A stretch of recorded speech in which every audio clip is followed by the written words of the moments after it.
So good afternoon, everybody. This is our third panel in the series of MetaACES Forums 2023. The role of generative AI in building humane artificial learning companions is our overall topic. And this is the last panel for today and for this part of the series. We have panelists for whom it is all afternoon, early or late afternoon, or almost evening already. Just looking, I guess we can start. I think we do not have to delay the start of this panel. And our panelists are Nian-Shing Chen from Taiwan Normal University, who joins us from Brisbane. So he's the eastmost of our panelists. We have Sridhar Iyer from IIT Bombay, India. I learned it's 14:30 where he is now. We have Lu Yu from Beijing Normal University, China, 5 o'clock. And we have Chang-Shing Li from National University of Tainan, Taiwan, also 5 o'clock. I am Ulrich Hoppe. I'm European, but I'm currently also in East Asia. I'm talking to you from Kyoto University, Japan. And the title of our panel is Artificial Learning Companions and Social Impact of AI in Education. And thanks to Nian-Shing, who will be our first speaker, we already have in his presentation a slide with the overview of the panel and the panelists. The order will be Nian-Shing, Sridhar, Chang-Shing, and Lu. So, sorry, no, Lu first and then Chang-Shing. That would be the order that we wanted to present. So welcome all, and I hope we have a lively panel. Please stick to your 15 minutes. And so I really hope we have some time for an interesting discussion. We have already had two of these earlier today. So please, Nian-Shing, the floor is yours. Thank you, Ulrich. Okay, I will start my timer 15 minutes now. Yes. Okay. So thank you for having me. Today, I'm going to share basically two topics.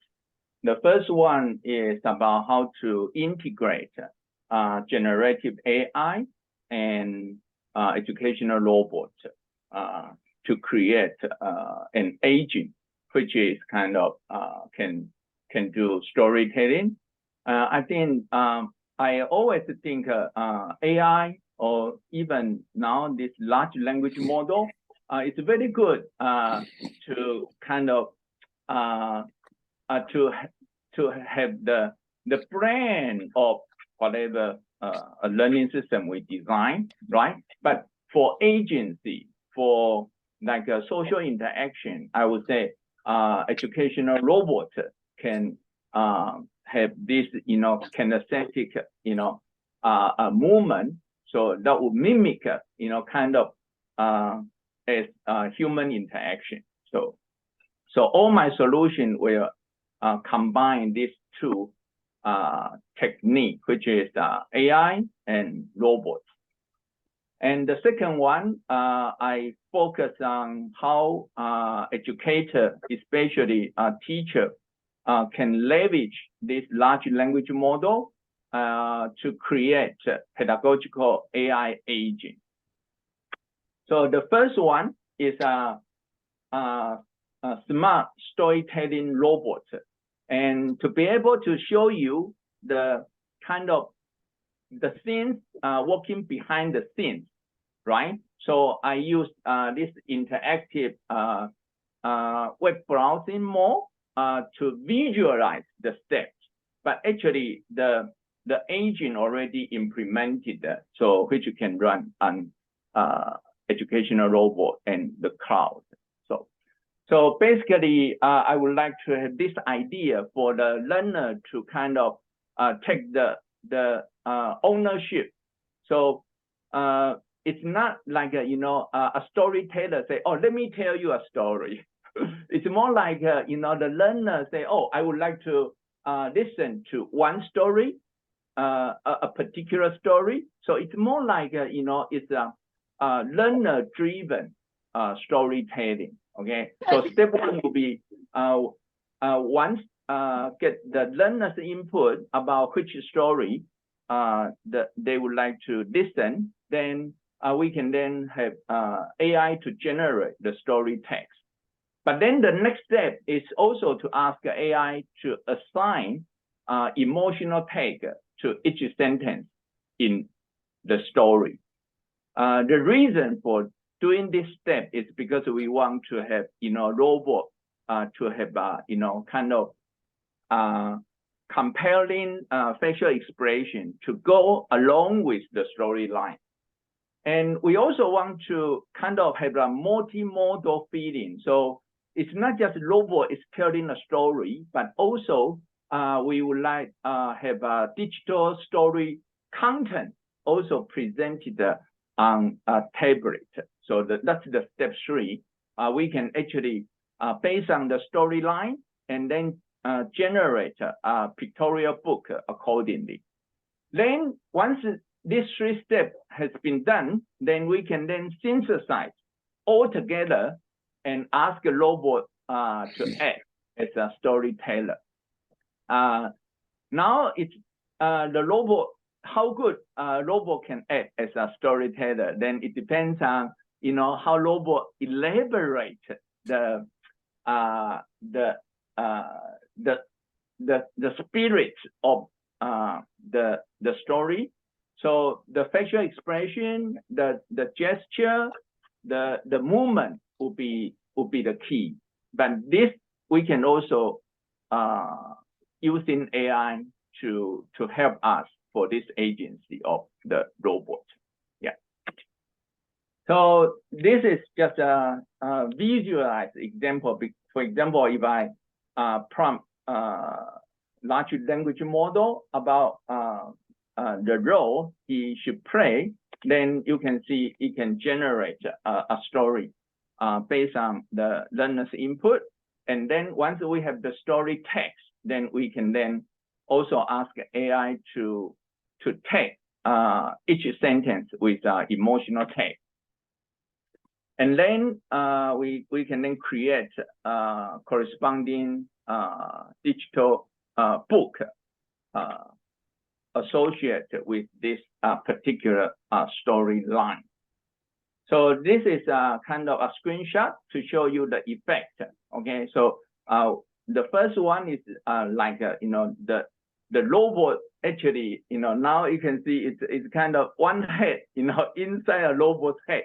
But maybe in the future I should just using the text to video to emulate the robot's facial expression. And this one is more like a simple version of that, using cartoon style facial expression. Then we try to use different modality, right? At the beginning, we didn't very successful to create the pictorial book, but since OpenAI already ChatGPT include DALL-E 3, so now we can actually create quite good like this, like 3D topic, and you can see the AI created quite vivid and also quite match to the story content, like 3D topic. The first one use straw, the second one use stick, the third one use brick. All this can automatically generate. Okay, so I just quickly show you the result. So after implemented with all the concept into an agent, then this is how it looks like. Hello, dear baby. Which story would you like to hear?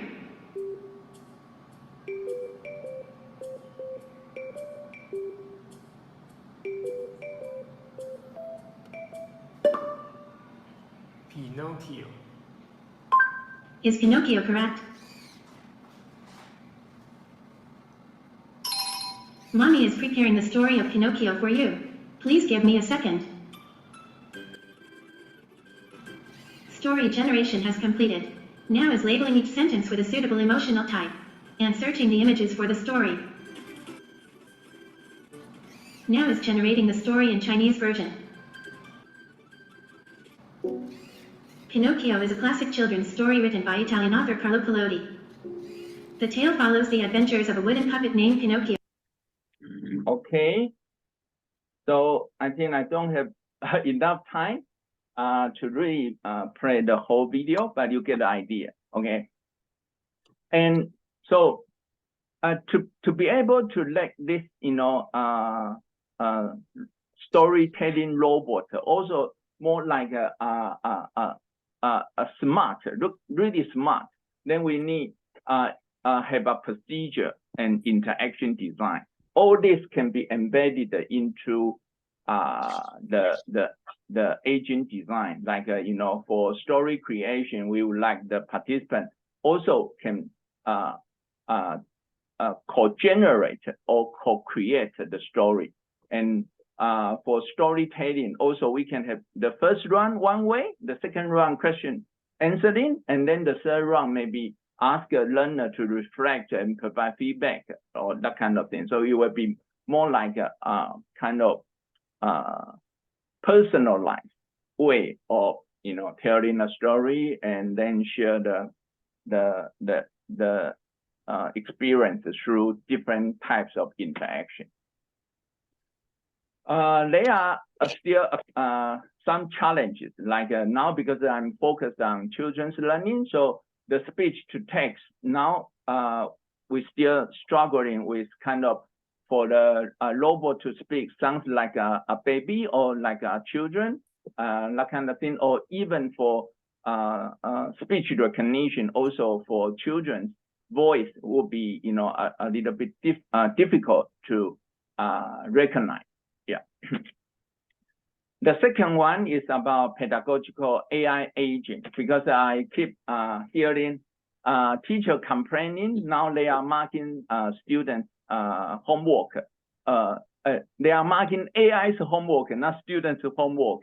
But I would say if the teacher didn't really try to participate in AI-based learning process, then of course the teacher has no role to play. So I propose this idea to ask a teacher to do team teaching with AI. And how to do that then is to design a pedagogical agent for each learning activity or each assignment. So and I already kind of provide this solution concept, which is the teacher has to cooperate with AI to do learning activity design. And in runtime, this AI can act not just as a co-teaching, but also as a proxy for the human teacher. And the students can then, be kind of well guided through a proper procedure, which is already embedded in the agent. And the steps and the assessment, the criteria actually is provided by human teacher, not the AI.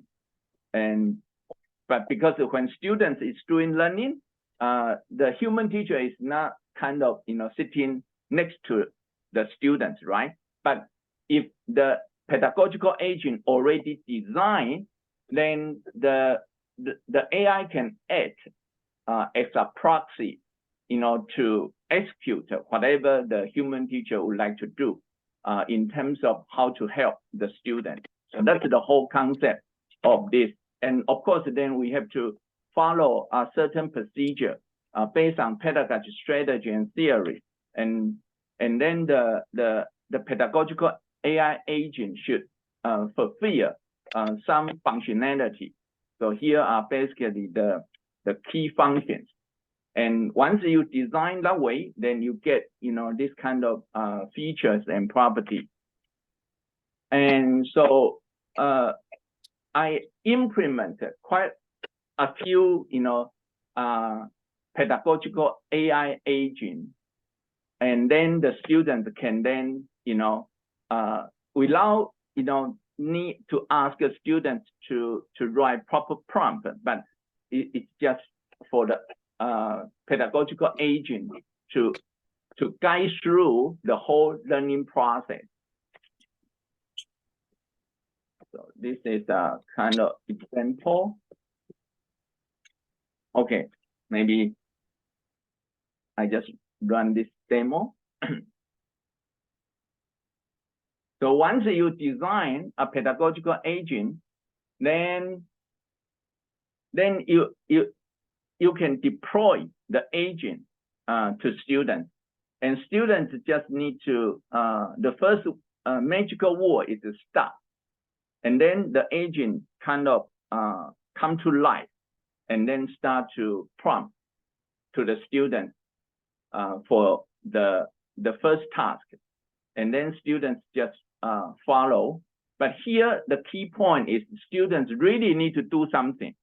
Okay, like this, really need to do something. It's not ask AI to do to generate the output for students. Instead, it's AI ask the students to do a specific task, and then the AI immediately assess students' output and provide feedback. Okay, and even the marking criteria can be provided by teacher, not the AI. So the AI actually, according to human teachers' marking criteria, to mark students' intermediate output, and then the AI also enforce the workflow.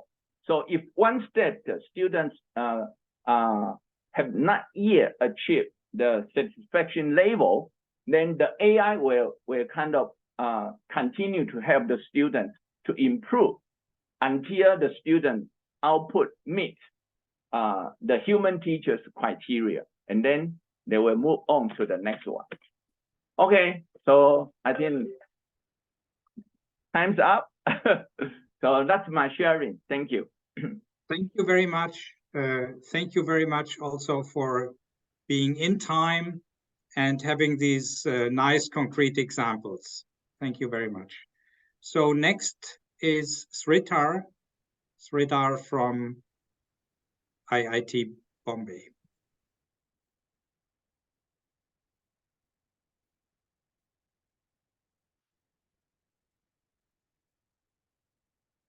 We see your slide. Sridhar, your mic is still mute. Yeah, sorry, my mic was on mute. So I basically said thank you for inviting me to be part of this panel, and thanks Ulrich for being the moderator. So I am Sridhar Iyer. I am from Educational Technology Department at Indian Institute of Technology, Bombay. This was established in 2010, so we are a fairly recent department. And we work on a bunch of themes such as learning of disciplinary practices, teacher education, analytics, and emerging technologies. So what I will be talking about today is under the emerging technologies, which is the AI in education. So to begin with, I thought let's look for some tools, right? And so there was this site called topai.tools, and each week the number of tools that are found in the search engine has been growing by a factor of 1,000, not factor of 1,000, by 1,000. So currently, as of yesterday, it appears to be 5,000 tools, and there are so many different tools with a lot of different functionalities and categorization. So there's just too many tools, right? So when we look at, okay, which of these tools are useful for education? Again, the topic is still too vast. So what I have done is restricted my scope. So this is my background. So it is restricted to STEM disciplines, so mostly engineering, computer science. And I deal mostly with postgraduate students with topics such as programming, software design, and so on. and with skills such as tinkering, troubleshooting of systems, as well as research process skills such as literature survey and writing.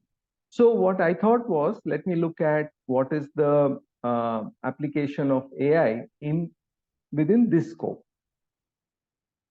So once again, there were a lot of tools that were there, like some tools I'm sure most of you are familiar with already. For research, there are a bunch of tools. For creating code, writing code, there are a bunch of co-pilots.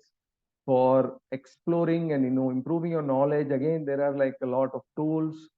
Similarly, content creation, image creation, etc. So a lot of tools. So I will not go into the list of tools here. I thought, okay, since there is a topic title which was given saying, generative AI and learning companions, let me quickly see how many papers have been written on this topic already, before coming to this panel. So this was basically a Google search combined with a SciSpace, and it automatically gives me, what are the current papers, some of the current papers, and a summary of the papers and so on. So if we compare this with the time when literature survey used to be a major activity, right?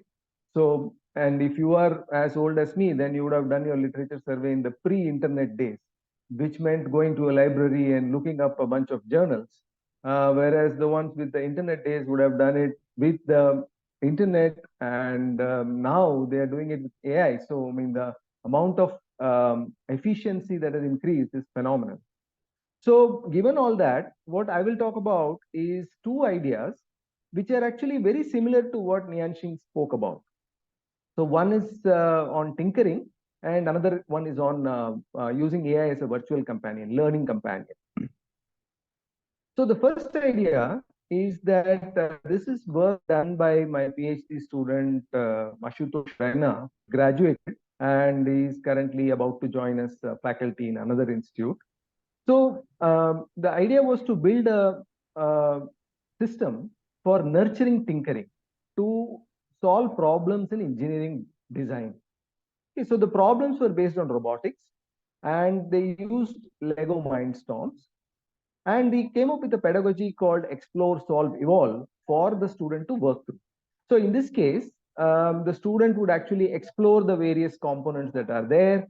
Initially, would start out with solving some simple problems and then evolve to solving a fairly larger problem given in the tinkering kit.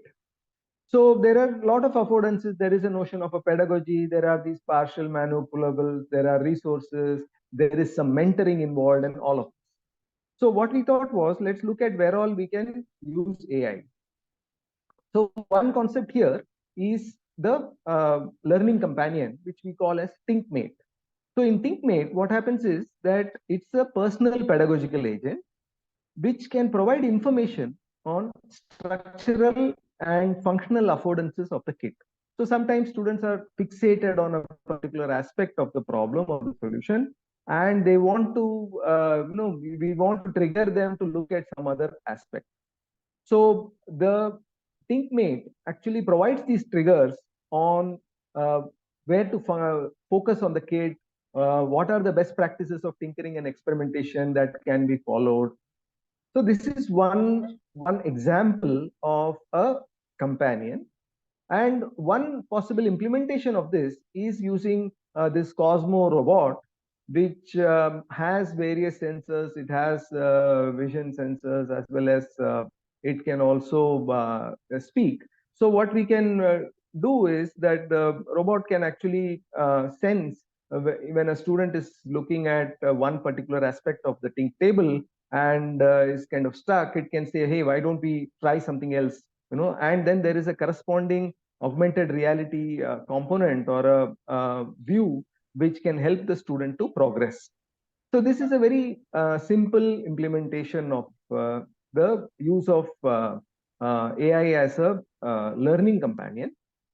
There is also one aspect of it which can serve as a teaching companion.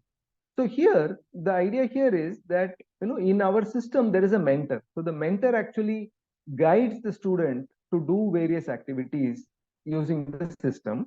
So in this case, what the mentor can do is the mentor can offload a lot of routine tasks to the AI. So this, we call this the tinker bot, and a lot of monitoring activities of the students' work can be done by the AI. So again, rubrics can be shared with it, and fairly similar to what the previous speaker spoke. In a similar way, the AI can actually take on a lot of work on behalf of the mentor. So here is a kind of an implementation of this Tinkerbot. So we have implemented it using a Slack channel. How the bot can respond to different users and generate responses for their queries. Okay, so that was one idea. And I also have another idea, which was on how can we implement this in MOOC setting.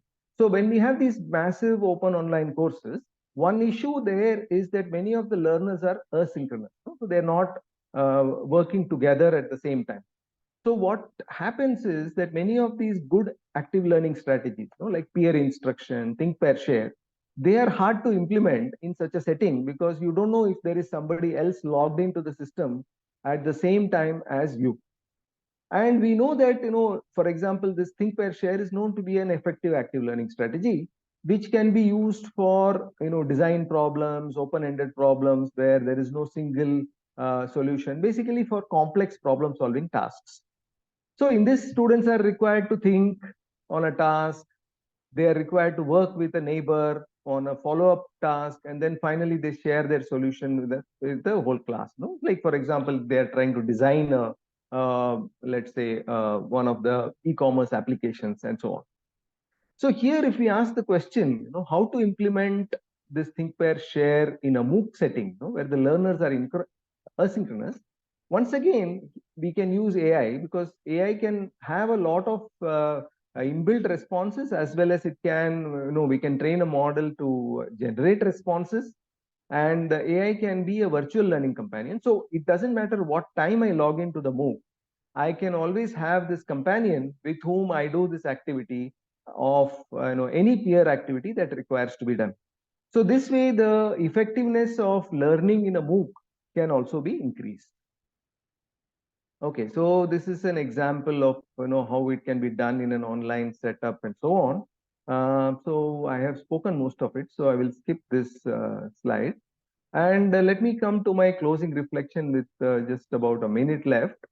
So the main point here that we need to keep in mind is that AI is the companion, and we as teachers have to design activities such that students use AI as the tool and not as a replacement for their learning. So like, for example, if you take this learning of programming, recursion is a very common problem that we want students to learn. But whereas in the earlier days, we would say, okay, write a problem to solve the towers of Hanoi problem. Or we would give a code which does the towers of Hanoi and ask students to figure out what that code does. Right? So, and that's how we expected that students would learn. Today, what happens is that, you ask the student to say, okay, write a code for towers of Hanoi, they can paste it into ChatGPT and get the code. On the other hand, if you give them the code and ask them what it does, they can once again paste it into ChatGPT and get the information on what is this code doing, what problem is the code solving. So while they have answered the question, no real learning has happened.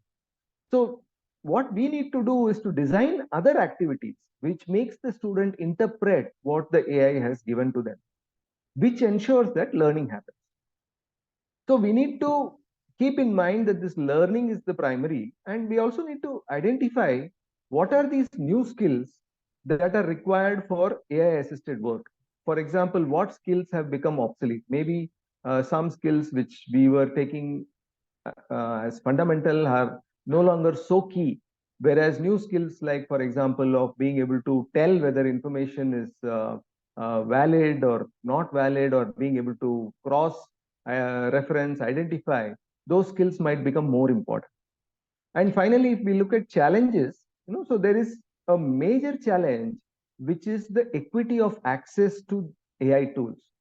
Because a lot of these advanced features, while they can do great things, they are subscription based. So it's not a, it wasn't a very level playing field to begin with, and it's not continuing to be so. Then there is the challenge of ethics, to be able to identify the line between fair use of AI and unethical use. Where is plagiarism? Where does it stop? And the last point is that, how are we going to assess? The assessment itself needs to be rethought when learners are allowed to use AI as a tool. So that's all from my side. Thank you. Thank you very much, Sridhar. Again, you were very much on time. You saved us even 1 or 2 minutes, I would say, with very, very interesting contributions and ideas that I think are very nice to feed into the discussion. So we come to the third speaker, Lu Yu from Beijing.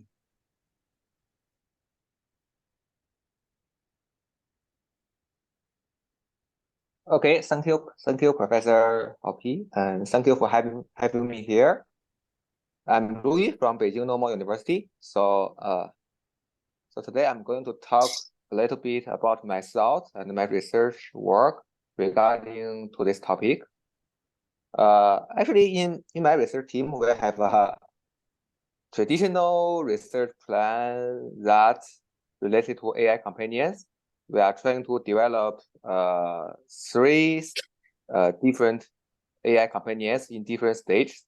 The first stage is actually trying to develop the learning assistant, trying to capture and understand the demands from learners and then doing some recommendation. And secondly, we are trying to develop some of the learning partner that can recognize learners' knowledge and the emotion status, and they serve as a partner to increase the learners' engagement and interest. And eventually, we hope to build interactive, capable of interacting with learners and in a natural way. So currently, we have the generative AI that can help to achieve this ambition. So currently, we are on the stage 2, but we are still working on actively working on the AI tutor, the stage 3. So I give some concrete examples here. So the first one is we are trying to build some AI-powered intelligent tutoring systems for mathematics. So we call it Radar Math, and it's actually driven by some new structure of ITIs and the latest AI techniques for math education. So we are trying to develop some new learner model, new user interface using some AI techniques, and meanwhile, to improve the current pedagogical and domain knowledge model. So eventually, we try to provide the learners personalized learning guidance and automatic diagnosis service. So specifically, for example, regarding the learner model, we are working on using some different information resources to build a better model to accurately capture the learner's knowledge status, emotion status. So here, for example, besides the traditional learners access information, we also try to leverage the domain knowledge, for example, from the concept map, which is commonly used in the classroom. So we're using some network embedding techniques to extract the topological information and the pairwise relation information being the information resources for the student model. And by combining the students' access information, we build this student model for the new ITIs. And actually, after we have built this ITI system and also the student model, we found that it becomes more and more complex because, we all use deep learning, or sometimes we even use some generative AI to help. But this is all the black box. So the social impact or the social issue or for the ordinary learners issue is they are very hard to understand. And also the system cannot provide the direct and clear explanations to why the system gives this decision, why the models give this output. So it's painfully embeds the large scales of the models and also the ITS systems. So that is why we are trying to resolve this problem to find some solution.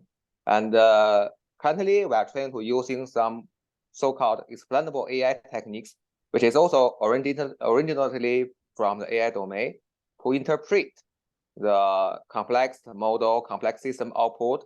For example, not only the student model, we're also trying to interpret some services in your ITS, like the automatic scoring services, which is also based on the deep learning models. So we just try to adopt some of the XAI techniques to give the criteria for some hint information why the model, why the system gives this decision to the learners or to the teachers. And specifically, we use some, for example, post-hoc method to interpret the DLKT models, deep learning-based knowledge tracing model. So this kind of method or techniques can analyze the contribution of input variables feature and to explain why the knowledge tracing or student model to give the such decision. For example, the model say the students currently are not well mastered on this specific mathematics skills. So they give some of the interpreting information. And after we have this interpreting information, we need to make it available to the learners and teachers, because normally the learners and teachers are ordinary users. They are not a technical expert, so that they are very hard to understand this information. So then we try to develop some of the new user interface to make it easily to understand why the system, why the models give this decision. So we call it trustworthy user interface design. So all kind of this studies actually were published in IJAID or TLT in this year. So if you are interested in, you can look at the papers. And another research case is we are trying to build some AI-powered social robot framework and the implementation work. So here, we firstly adopt some of the education or psychology theories. For example, we adopt some so-called self-determination theory from psychological domain. So which means the SDT theory, which means you need to satisfy the people's basic psychological needs, like the competency, autonomy, or relatedness. And how to fulfill these psychological needs? We're actually using some AI techniques. For example, we're using some question generation engine, knowledge tracing model to satisfy the competency needs of the learners. And we use some question answering engine or personalized knowledge graph to fulfill the autonomy requirement of the learners. And also we build some conversational agent together with the emotion and face recognition model to increase the relatedness between the learners and the robot. So here, some of the previous work, we're mainly using some traditional AI techniques, but now we introduce some of the generative AI to build, for example, conversational agent or the question generation engine. So this is actually how we implement it, or how we introduce the generative AI into the social robot. And here we have some experiment, we have validated the learning effectiveness, and also how well they already satisfy the learners' psychological needs in different dimensions. And also we are trying to understand and utilize some of the AI techniques to diagnose some learners' psychological problems, especially for some young learners. They have some problem behaviors, and then we are trying to build some NLP techniques to formulate some dialogue system to ask them the key questions and then gather the information and eventually to derive their need deficiencies and then doing some recommendation on the strategy. So this is traditionally we use some NLP techniques, for example, reinforcement learning, to build this dialogue system. But today we are trying to improve this system using the GPT-4 or Lab2 or some other generative AI framework. Then the third case is actually regarding about some learning, language learning systems that is trying to using the generative AI. For example, in the Chinese character normally has multiple meanings. Even very many visually similar Chinese characters, even each individual character have multiple meanings. So we're actually using some local foundation model to generate the image for each meaning of the individual characters. and then test the learning effectiveness of the learners. Okay, so this is actually some of the cases that we utilize both the traditional AI and the generative AI to build the learning companions. And also, I want to take some time to quickly talk about some social impact of AI in the schools. So, you know, AI becomes more and more important for education. So in China, we actually, in last April, the Ministry of Education have officially introduced AI modulars and the related information technology into the national curriculum. Okay, so which means 150 million of students and more than 200,000 primary and secondary schools are supposed to take at least 1 class hour per week since last April, since last September.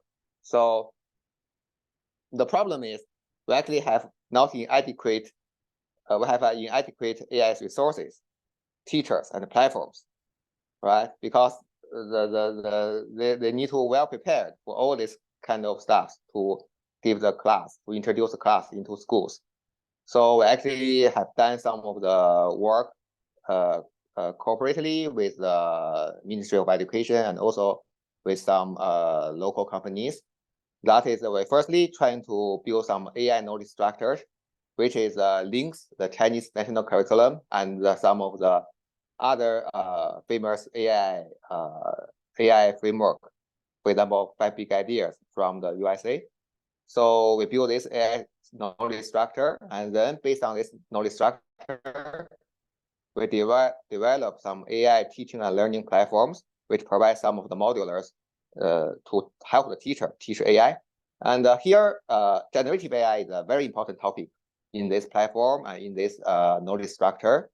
We develop some of the specific modulars and also some learning resources. I just give a quick demo here. So this is the introductory course for the primary students to experience what is a generative AI. So sorry, this is in Chinese, but I just doing some explanations in English.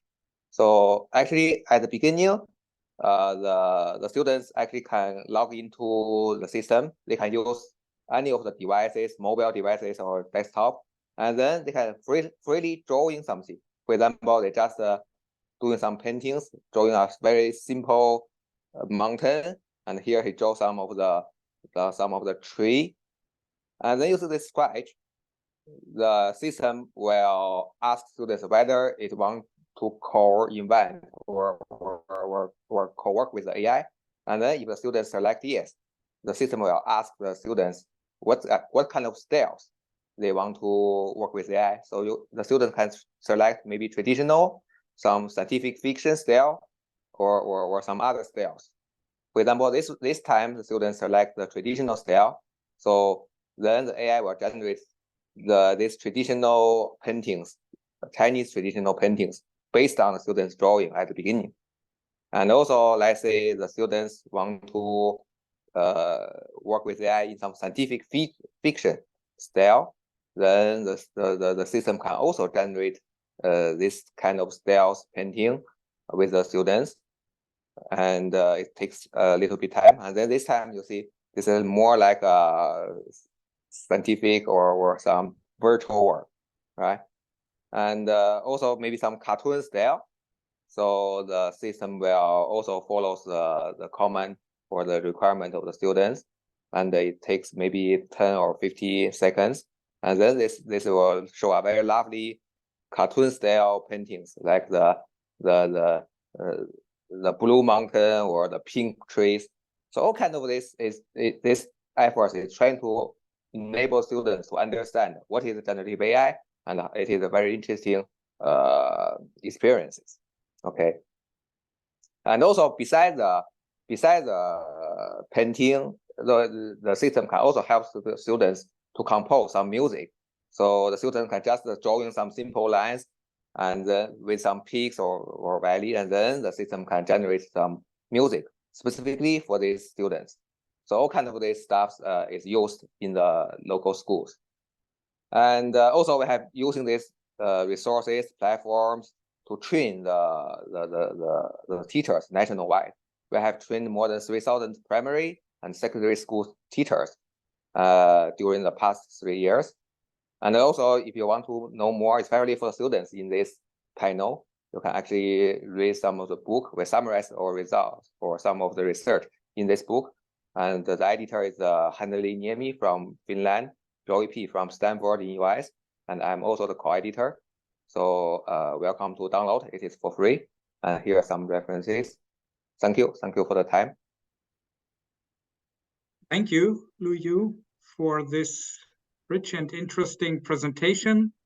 And we are still practically on schedule. Incredible. So I hope this will stay to the end like this. And that's now the challenge for Chang-Shing as the last speaker. Your 15 minutes. Okay, thank you so much, student. We are here to share the video. Hello, everyone. I am very happy to share our experience for the student and robot co-learning for human intelligence-based AI. Next. So we will introduce the student robot co-learning, including the fuzzy ontology-based intelligent agent for the metaverse learning, then fuzzy ontology with Hash-Sutra concepts based on the ontology and Hash-Sutra. So finally, I will introduce the intelligent agent on CI and AI FML metaverse platform, especially CI with MetaACES face test open source and sentence bird open source for evaluation. So next. So the CI computational intelligence with human intelligence is one of the core technology of AI. It contains the fuzzy logic neural network and evolutionary computation. In addition, the fuzzy markup language FML proposed by a European research team in 2003 and published in IEEE International Journal in 2005. And it was the IEEE 1855 standard in 2016. Next. So our core concept for our human in the loop with the Western human intelligence based on the ontology, and for the Eastern human intelligence, Xuanzang. And next, it contains 260 words for the Hash-Sutra, and we based on this concept constructed for the young student learning for the CI concept. Next. So we use the HAI human-centered AI for the human-machine co-learning. So we mean the HAI for reinforcement learning. So the human-centered AI, the agent can observe the teacher and student in its location with time-space domain and interactive its environments based on the ontology. Next. So the teacher with the GAI, generative AI, and student GAI, it can deep learning the human intelligence. Then teacher with the GAI will design the objective function and loss function. Then the student with GAI, generative AI, can achieve the goal and task. Next.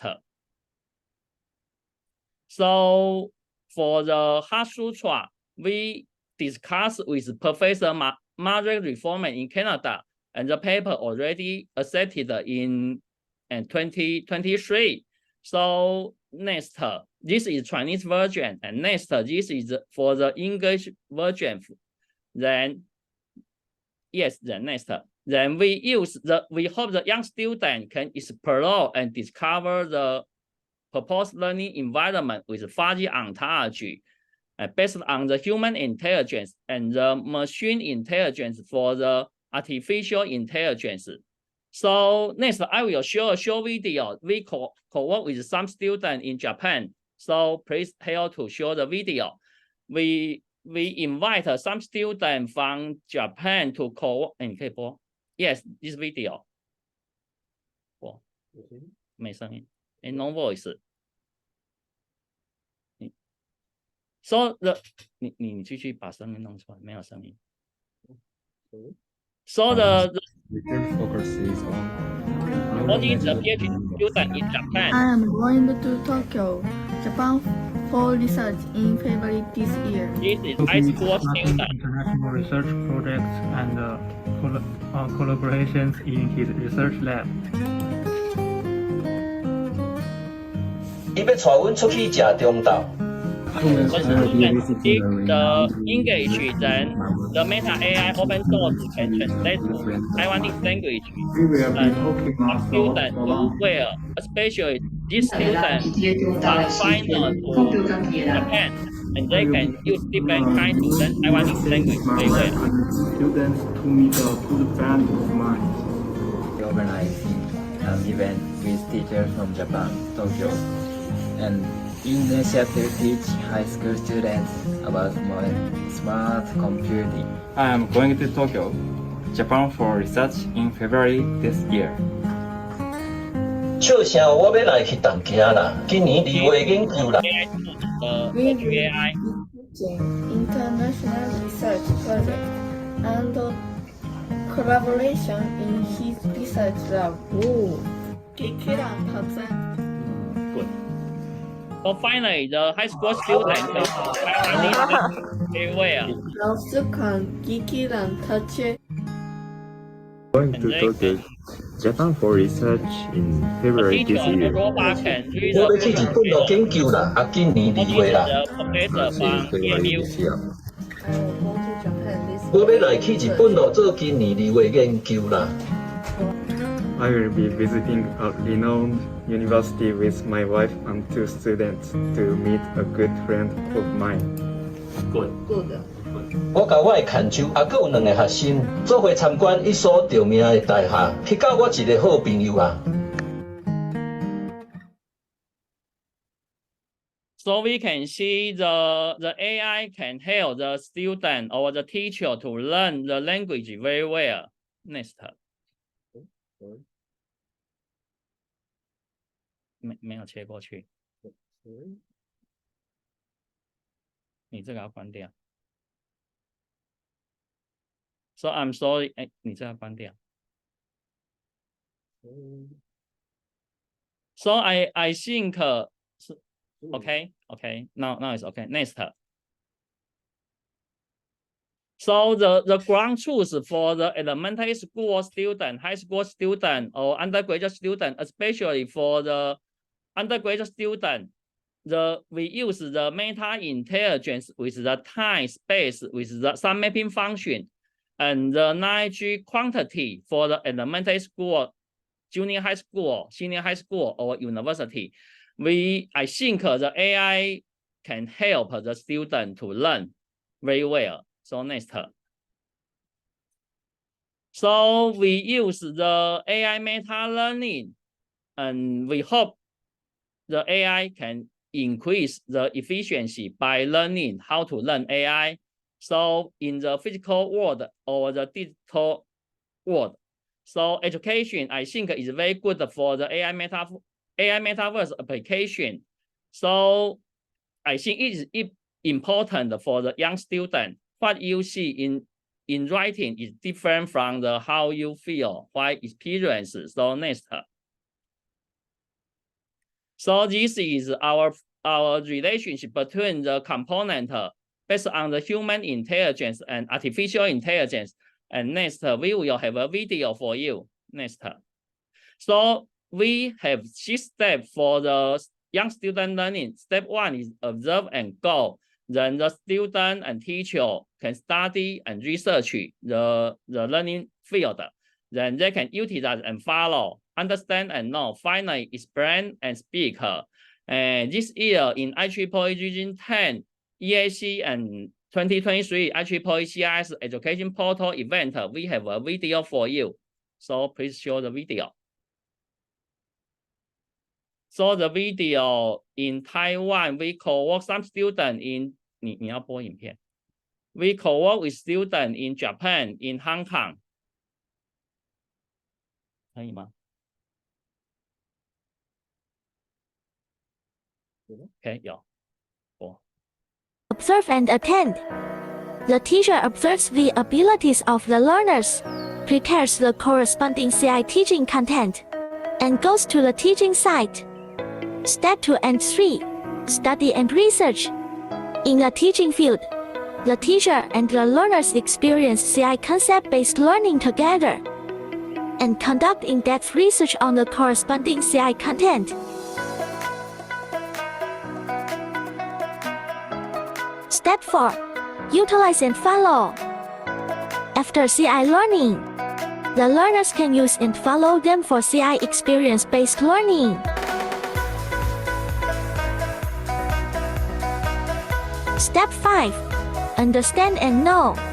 After CI experience-based learning, learners understand and know the principles of CI and can carry out CI practice-based and operation-based learning.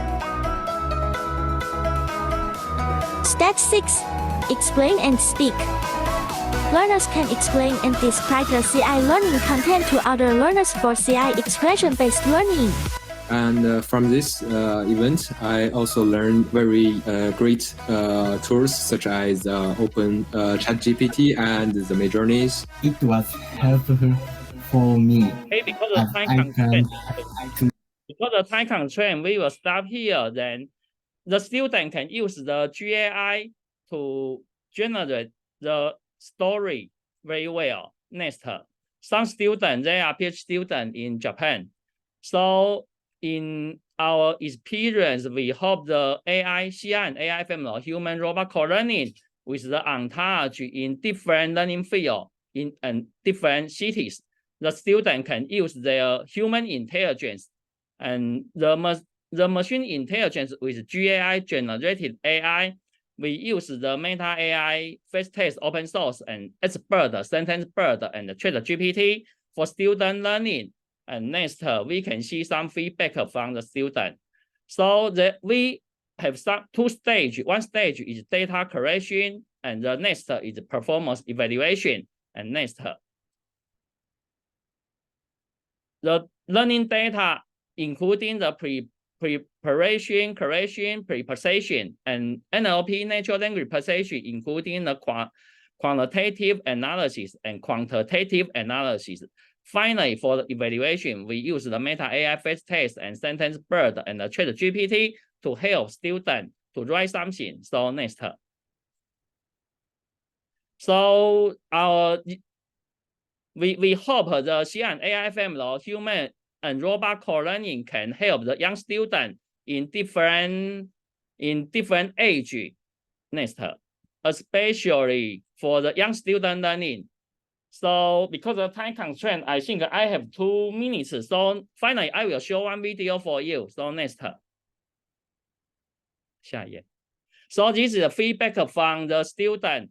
The software engineering in Taiwan, in the undergraduate student consider the impact of GAI in learning and education. Most they consider it's good for student learning. Next. So next, finally, I will show the final video for you. So, next. So this is for the computer game, the also undergraduate students. So, I will introduce the language learning application. So this is for the final video. For the student, my student, work with the robot better to learn the language, especially the Taiwanese language. Simple Chinese sentences. Step 2. Using AI tools like ChatGPT to translate into English. 我今年2月要去日本东京做研究。I am going to Tokyo, Japan for research in February of this year. Step 3. Students use Taiwanese to describe each option and use AI robots to translate into English words and pronunciation. Step 4. Students use English to describe each option and use AI robots to translate into Chinese words and pronunciation. Step 5. Machines and humans separately evaluate the performance and accuracy of the AI agent's human language semantic translation. 我今年2月要去日本东京做研究。In Taiwanese language. To do some research. I'm going to Japan this month to do some research. All the software, the robot can help. Japan this month to do some research. I am going to Tokyo, Japan for research in February of this year. 我就將佇今年2月份做日本的研究啦。我家伫今年2月講日本的研究啦。This is in 我將在今 Taiwanese 年3月談論日本的研究。 and in Chinese and also 展示旅遊應用。 a different kind of application. English in Taiwanese and in Chinese. Okay, the student can use the simple AI tool like Scratch to write something for the student learning. So finally, I will show because the time constraint. So 这边先停掉，然后到刚刚那天。So finally, I will show the reference for you because I think my time is so next. 下一页 next. So next. So we compute the so this is for the software engineering in my university for the undergraduate student to write something for the software engineering next. And we do some, so if you are interested, you can see the paper and I'm very happy to share our experience. So finally, thank you very much. 最后一页 Okay, thank you. Thank you, Chang-Shing. Yes, it worked out well. We have about half an hour for discussion, which I think is great. After having heard so many very interesting, diverse, on the other hand, also converging and overlapping ideas. Maybe there is some divergence. There's also sometimes interesting. We will see. I have the advantage, or maybe it's an advantage for all of us, that the other two panels have already been held, and we have a chance to take some of the points over from the other channels to this one, from the other panels to this one. So one point that is certainly of general interest is the kind of, say, modality that we give to our artificial agents. I mean, Takwai called them humane artificial agents, in the sense, of course, that they should be consistent with our humanitarian goals. On the other hand, there is also this human-like property of agents. And this is my first question. Do we really want our agents, our intelligent support components to be human-like? Is it always just good to be human-like? I just remind you of what Sridhar said. He pleaded for AI components more as tools, which would be more on the other side. Maybe Sridhar, you would be the first one who could answer to that. Do we need human-like, or should we have a distance to our artificial intelligent agents? All right. So that's a great question, Ulrich, and I don't have a clear answer on that. I think we are all thinking about it. And so I do lean towards the side of tools, as you guessed. So, I mean, primarily you said it, because, indeed. Yeah. So, primarily because of two reasons, like in India, for example, there is this challenge of being able to identify what is AI generated, what is human generated, and so on, right? So those issues, so if it becomes more and more human, so there's a lot of rote learning that goes on. So that becomes a challenge, when we use these AI generated tools in that sense. So my personal standpoint is that we should train students to use AI as tools and maybe as a companion, but definitely, be aware that you're talking to a generative entity rather than a human entity. Thanks. Oh, thank you. I must admit, I very much agree with you on this point, but there may be, and I hope for our discussion that there is some disagreement here. Would somebody plead for human likeness? We have seen the idea of having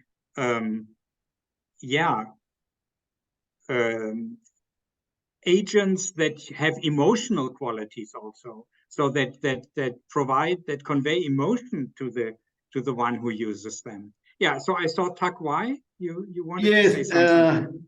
Then Nian-Shing. Yeah, actually there's a spectrum from AI being a tool to AI being a human character. And that is why we have the Turing test. Okay. And also we call this a humane artificial learning companion because we want learning should go beyond knowledge acquisition. We hope there's some other domains like the emotion, like their character, like their value system can be embedded in this knowledge acquisition. So so more than that, we want this interaction can make the student more interested in the subject matter. And of course, it's very clear that when AI is being a tool, that means I am an active agent. AI is a passive agent, and then we just try to control the tool. But the other one is a mixed illustrative. So a human being basically is a more like mixed illustrative interactions. That's why actually both are important. Both are important. Yeah. And very interesting. Last panel, someone said that he said he regard the iPhone is the companion in some way. Depending on how you define the human-like character. Okay, thank you. I think first of all, I understood humane as you used it more as a moral quality, which I would share. So we should of course respect moral qualities in the design of agents. Yeah, what role do emotions play here? That's, I think, very important. And maybe Nian-Shing, you want to address that point also. I would say it would be better, to think from like a overall perspective of human alliance. Okay, so it's like now we talk about we as a human. Of course, in real world we have a real life, but then on the metaverse we have digital life. Okay, so eventually, as you can see, this different generation from X, Y, and Z, or digital native, different generation actually, because they are growing up with a very different environment and society. So eventually, I think the digital convergence will become more and more shorten the gap between physical world and digital world. So with this kind of conceptual understanding, I prefer when we want to address something, there is always some is just short-term phenomena, right? Like using AI as a tool. I think it's very good because now we should use AI as a tool because it's not really well advanced to that label we wanted yet, right? So using AI as a tool, and then gradually, I think, as Tak Wai said, it's a spectrum. Okay, so this is one aspect. Another aspect actually is about the diversity. Okay, inclusion. So there is no just kind of one size fits all. So if we say, okay, AI should just be a tool, I think it's too narrow-minded. And if we say, oh, AI should always play a role as more alignment to a real human, I think also maybe it's too extreme, right? Because just look at our human being. You know, you can see how different we are, right? Even in one family, okay? So that's my idea. So if you ask me, humane, the agent we should try to design, I think it's good, okay? But it's just be more, you know, open-minded. Let me just quickly provide my feedback from the previous panel about lifelong learning companion. In my opinion, right, I would say if we can create a digital life, right? You know, now if you your physical life already ended, you passed away, but because we already transfer our spirit, our brain to the cloud, so actually our digital life will continue to exist, you know, in metaverse, inside metaverse, and even because, you know, we also embedded a certain types of agent. So maybe our digital life will also continue to evolve, continue to learn, right? So from that perspective, you know, to create a lifelong companion, I think is very feasible, in my opinion. Yeah.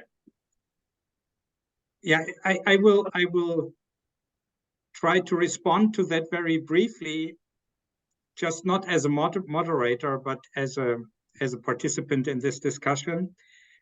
I think it will not work, just to diverge on something again, because we have heard so good arguments that different personalities and different age groups need so different kinds of support. So for me, it does not make sense to design an agent that really, it was literally said, it starts with the baby and accompanies the person to the grave, practically. For me, particularly from an educational point of view, you cannot do that all, and you should not do that all in one agent. And if our digital identities can be separated from the physical ones, or should be, that's another question, should they be? I mean, I leave it so far to art and music, and as art and films and literature, we have seen that. But I would like to base our discussion on education on more functional principles. So that's my point about that. I would like to address another issue that has been very nicely prepared and kind of reflected already by Lu Yu. Namely, he pointed us to the fact that not everything that we have under deep learning in education is generative AI. I think you also pointed to analytic AI, yeah? And you mentioned the explainability problem, and I think the explainability problem has not so, although ChatGPT is also a kind of black box thing, the explainability is not so much raised against ChatGPT. So, but it is, of course, very important if you have analytic deep learning, which is a big topic in learning analytics. Would you like to say something about that? Well, I think currently people are not talking much about how to explain ChatGPT because it is not on that stage, because currently people are still exploring how to utilize ChatGPT to help the different education scenarios. Like the deep learning, for example, the convolutional neural networks. At the beginning, people are exploring how to use it in computer vision, how to help in the classroom, but nobody at the beginning talk about how to explain CNN or some other deep learning techniques. But after the application have been done, then the people will ask the next question: why the ChatGPT gives this learning resources, generated this learning resources for ITS? Why what is the criteria behind it, how to evaluate the quality, how to concretely explain the next time the ChatGPT will generate the new material. So these kind of questions will be, I believe, the next research hot topic in the research domain. But currently, it's still not on the right time. I see Chang-Shing reacting to that. Please, yes. if you. Alice. Yes.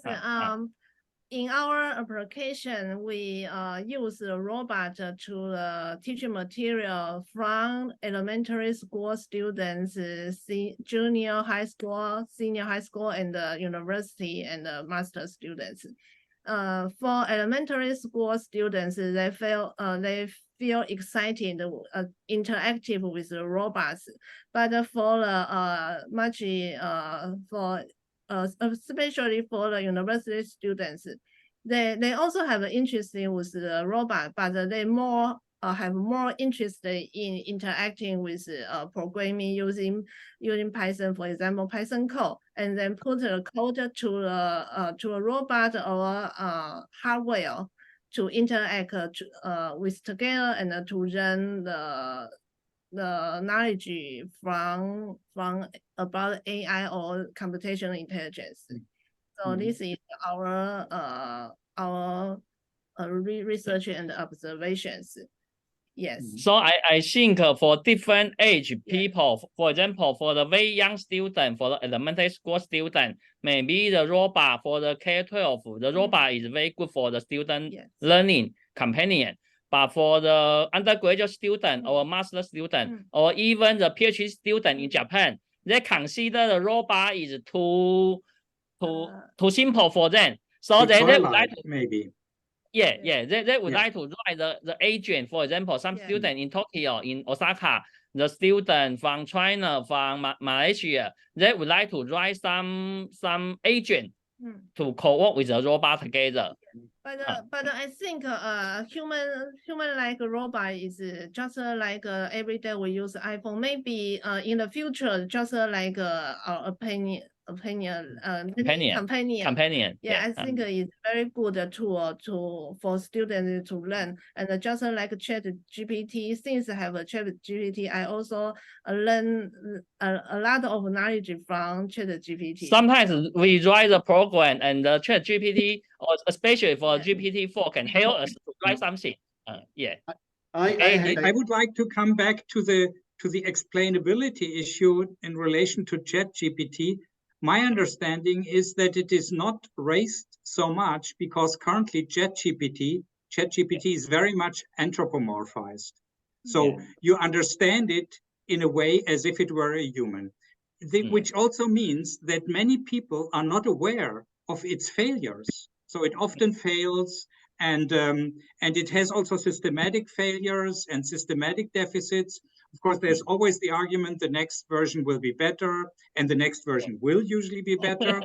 But I think we with ChatGPT, we anthropomorphize it and understand it really as a talking natural counterpart. Whereas if you have a learning analytics mechanism based on deep learning that makes predictions about learning gains, and you would use that to recommend students, for instance, which courses to take, there is much more demand for explainability of that.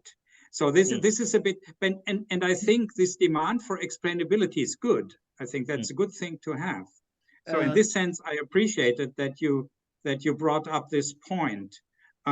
There was one other argument that I want to bring to this discussion here. It was in the first panel. It was raised by Art Gracer. He was talking about the currently standard application of ChatGPT as it is with prompt engineering. So you modify it from outside, not from inside, but from outside to serve certain purposes, as many people do currently. I think still this is, I think, the currently most frequent application. And he said, if you do it this way, there is no student model. I mean, so you may call it an intelligent pedagogical agent, but be aware that this pedagogical agent will not have a student model. It, of course, it has the history of the short or long dialogue that the user has had with this version of ChatGPT or another LLM, large language model, but it will not build up systematically based on diagnostic principles a student model. Yeah. That is another point that I found very interesting. Has somebody an answer, a solution to that here in the group? Well, well, maybe. Oh, Tak-Wai, you have a solution. That's good. Yeah, maybe I respond to Chang-Shing's one aspect about the elementary student. They find a robot. They are very interested in the robot. But remember, there's some lawful effect. Lawful effect. That means that these young students, they are very curious about these new things. For example, my granddaughter, 2.5 years old, she always mentions robot because when we go to some restaurant, there's a robot over there. Always robot over there. Sometimes they treat the robot as something they can play around. And then, however, for the you mentioned about the undergrad students, they don't like this kind of robot because at the moment the robots are still very stupid compared to the and also these young guys, they are they think they are very intelligent, and also they think they are very self-centered. Unless one day these companies are much more capable than the human beings, they will change their mind. So that's my observation, and that's one thing very interesting. Just like Ulrich, try to react to Art Gracer's comment. He also give me an impression that it's very nice. He identified many constraints. Even there's no student model, these kinds of things. Yeah, this is, I think, very important. It's an important challenge for us. Yeah, that's true. But I think it takes time, just like the lifelong learning companion. Some people say that, like Nian-Shing said, maybe we can realize that maybe in 10 years or something. So it takes time. And also I agree with Louis Johnson. Some of the constraints we find now, we feel that it is a really constraint, but however, in a few years, many of these constraints will disappear because technology is developing very fast. Yeah. Okay. But Tak-Wai, I think we are in a situation where we can tackle these questions, and we have to tackle these questions also quite concretely, not just saying there is a future, and in this future all these problems will be solved.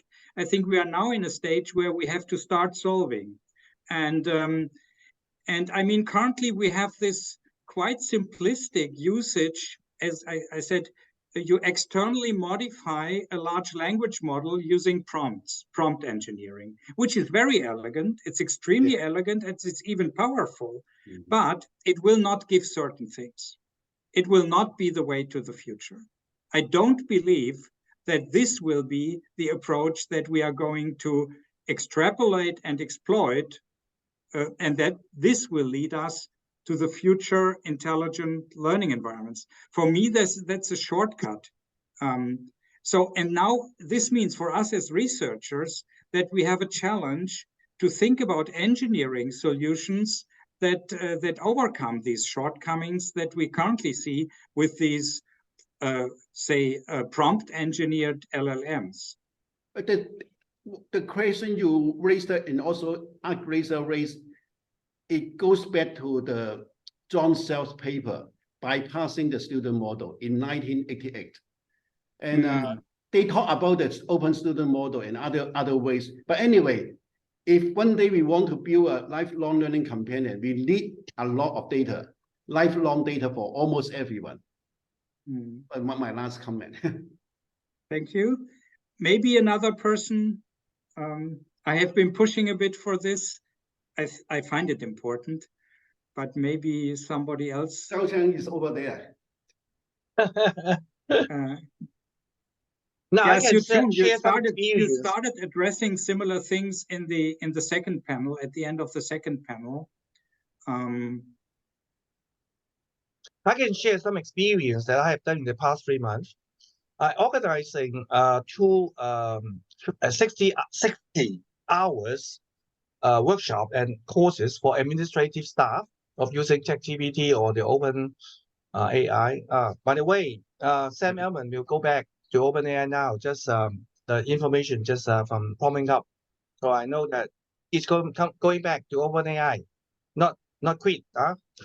Now this is a open discussion about the security use of AI and whether OpenAI should be just be there and people just use it without too much restriction on a lot of security issues about that. So that's Sam Altman's point of view.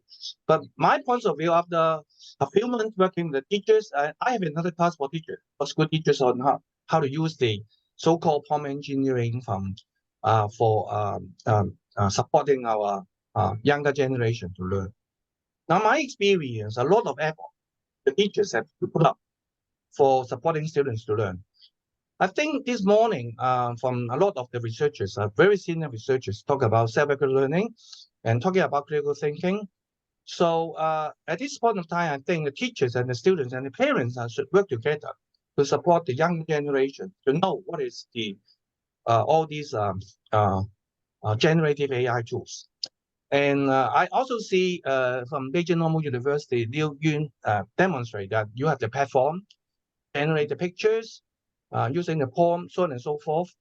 But when I ask my colleagues to, okay, you teach people to generate images, how many to generate poster? They say, no, Professor Gong, I can't do that because that is too difficult. If you have so many constraints in design a poster, just a simple poster, you can't do it.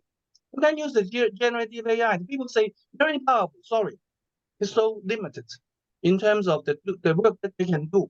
In terms of the prompt engineering, sorry, it's so difficult to use the so-called prompt to support the students to learn. So really, really difficult. Even you're a secondary student, or you can't do that for primary students. So the teachers actually play a lot of role in those so-called critical part. That is critical thinking. That means the generative now AI is not always generate correct information. Then it just produce some information for you to put for thought only, right? Sometimes it's okay, sometimes it's not okay. Then yes, you can develop the critical thinking, but tell me how difficult it is, because they really just according to some initial findings, students just follow what you generate. Yeah, they just take it.